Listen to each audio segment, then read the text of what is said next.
Hello everyone, and welcome to the next edition of the Holland Land Office Museum's Artifact video series.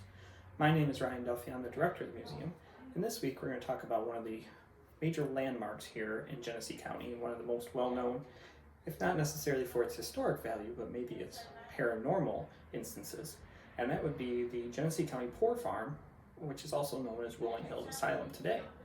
Now, the Poor Farm was established in 1826 and actually opened the following year in 1827 and housed thousands of people over its nearly 150 years in operation before it finally closed in 1974 and the residents were moved to facilities in Batavia. We're going to talk about the history of the Poor Farm and some of its legacies that are left over, some that we can still see today and some that have been lost to time. An act to provide for the establishment of county poorhouses was passed in Albany in 1824, but on December 4th, 1826, the Genesee County Board of Supervisors met in Bethany for the purpose of establishing the Genesee County Poorhouse based off that act. A brick building, originally a stagecoach tavern, located near the corner of Bethany Center Road and Raymond Road, was the site selected as it represented essentially the geographical center of the county, and this was before Wyoming County split off eventually in 1841. On December 9th, in 1826, the Batavia Times newspaper reported, "Notice is hereby given that the Genesee County Poorhouse will be ready for the reception of paupers on the first day of January 1827. The overseers of the poor of the several towns of the county of Genesee are requested, in all cases of removal of paupers to the county poorhouse, to send with them their clothing, beds, bedding, and such other articles belonging to the paupers as may be necessary and useful to them." Now, the poorhouse could house many different people that were in need of assistance, including habitual drunkards, lunatics, which could mean several different things, paupers, someone with no income, state paupers, someone who might be blind, lame, old, or disabled, or a vagrant. Now, pauperism was the main reason for going to the poorhouse, and by 1867, the superintendent of the poor reported that over 1,000 people were using the poorhouse in terms of pauperism, and many had become paupers due to abuse of alcohol, but others were due to deaths in the family and such. In 1828, the county constructed a stone building attached to the poorhouse for the confinement of lunatics and a repository for paupers committed for misconduct, so doing something wrong in the eyes of the law.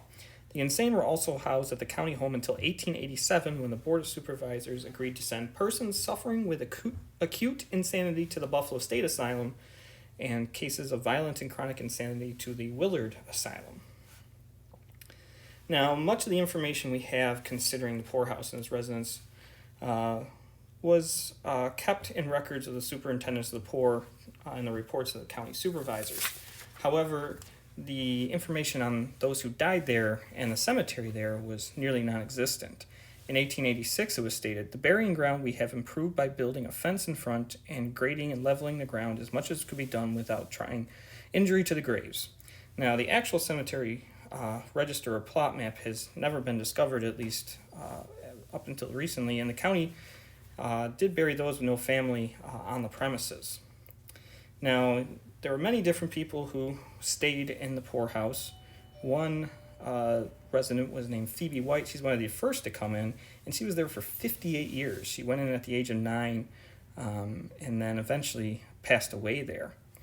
And the cost to care for someone like Phoebe eventually reached thousands of dollars in her time there. And the average cost per resident per week was just over $1 at the height of the county poorhouse. Now, the poorhouse also included a working farm with woods, which provided food and fuel, and this actually kept a lot of the costs very low as they could be somewhat self-sustaining. Now, the poorhouse closed in 1974, and many of the residents were relocated to Batavia, and the building basically went through a few more changes with some shops until currently a haunted attraction. But a memorial site was created in the Genesee County Park, which is an adjoining property, in 2004 with a dedication of a marker honoring those who died when living in the home. However, there were no markers to memorialize these people until 5 stones turned up and were given over to this historic marker, and they date between 1887 and 1888, so just a very small portion of it. but the history of the poorhouse still goes on, though it has seen more attention through maybe those residents who still reside there in spiritual form, but the history of it is still very important to Genesee County. Well, I hope you enjoyed this edition of the Holland Land Office Museum's Artifact video series and learned a little bit more about the Genesee County Poor Farm and the modern iteration of the Rolling Hills Asylum and the history of it, both the good and the bad, and how it affected the people of Genesee County over its nearly 150 years in operation. As always, go and check out our YouTube channel, Holland Land Office Museum, and see any of the videos that we have there. We've got well over 100 now, and even give ones you enjoy a thumbs up, or even subscribe to the channel, as it does help us out a little bit and get you notified even quicker when we do release new material. But as always, come down and check us out at the museum, and you can see things firsthand and learn even more stories that are not featured here in the videos that we share.